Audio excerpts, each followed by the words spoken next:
Kirk Cousins to me, he represents the Falcons so well because they've done this for the past 2 years, where Perfect he Falcons. really is. Where it's like they're so boom or bust. Where one week they look great, and then the next week they just get absolutely smashed, and it's just been like that for 2 years Mhm. now.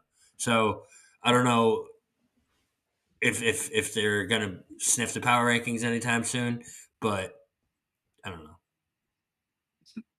Mike, I can you mean, use your verbal dexterity to talk about the Falcons in the context of losing to the Seahawks and how good or not good you think the Seahawks are, while simultaneously previewing the fact that they're going to play the Bucks and that might be a loser leaves town match, at least in the honorable mentions section.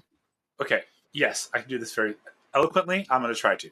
I know I you believe can. that the Falcons are a power ranking worthy team because if you look at their losses are to Pittsburgh, good team, Kansas City, pretty good team, and Seattle, Decent. pretty good team, right? Like they're not losing to nobodies, and all of their, I mean, they're beating And they're good close teams games. too, right? So this is their worst loss of the year. I thought Kirk looked awful, but this is I mean, to what you just said, Bobby, this season represents nothing like we've ever seen before in Kirk Cousins' career because he's winning primetime games against better teams, and he doesn't do that. Do you think this is the most weapons he's had? Not the best, maybe, but the most. Yes, yeah. And I think that He had a good amount of Minnesota. Well, he had Cook, Thielen, Jefferson, and then oh god, he didn't have Hawkinson for too long, but he never had a running back like Bijan, right? no, Dalvin was pretty good though. Dalvin was pretty good, but I don't know if I feel like Bijan Robinson is like a game changing backfield player. I think the difference though is that the coach knew how to use Dalvin Cook. It still feels like they don't really know how to best utilize Bijan Robinson. Like he can do so much and do it all really well that they don't really know where to I'm focus. just waiting for him to just become the best running back in the NFL, though. I don't know why that is. I feel about him how a lot of people feel about Jahmyr Gibbs. I think maybe it's just like just like a weird sort of like I just know he's good, and I know it's going to start to really. I mean, it's not as if he hasn't had really good weeks.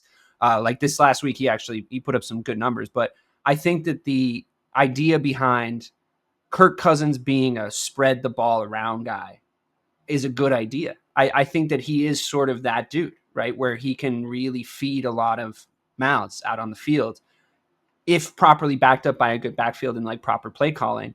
I think Kirk's issue is I know this, people get really mad at me when I say stuff like this about Kirk Cousins, because if you look at his numbers, like they're pretty top tier in the regular season for the most part. Yeah. To me, he's just never been a guy, but like I think Brock Purdy's like this, and I think Brock Purdy's a good quarterback. You don't want Brock Purdy to be trying to win you the game. You want Brock Purdy to put the guys that are going to win you the game in situations to do so, right? In really, really smart ways at the right time.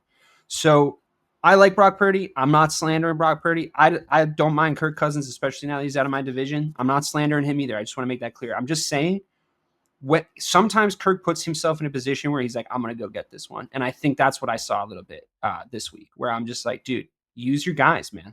Utilize your guys, manage the game, play the scoreboard. That's you. That's who you are. You're one of the best in the world at that. And that can win you a lot of games, including postseason games. You don't need to be a hero. And I'm not saying he went crazy and did like a ton of hero ball or anything. I'm just saying that the feeling, the moment when it's like 3 minutes left and you can see the QB like trying to win it for his team. You saw Lamar fall into this level of quicksand in the playoffs last year. You've seen Brady try and fail at doing it and succeed at doing it, right? But it's like you've seen him succeed at it enough times where it's like, all right, well, let him cook. It's not like it's going to work every time. It's just not the position I want Kirk Cousins to be in. I want to try and limit that as much as possible.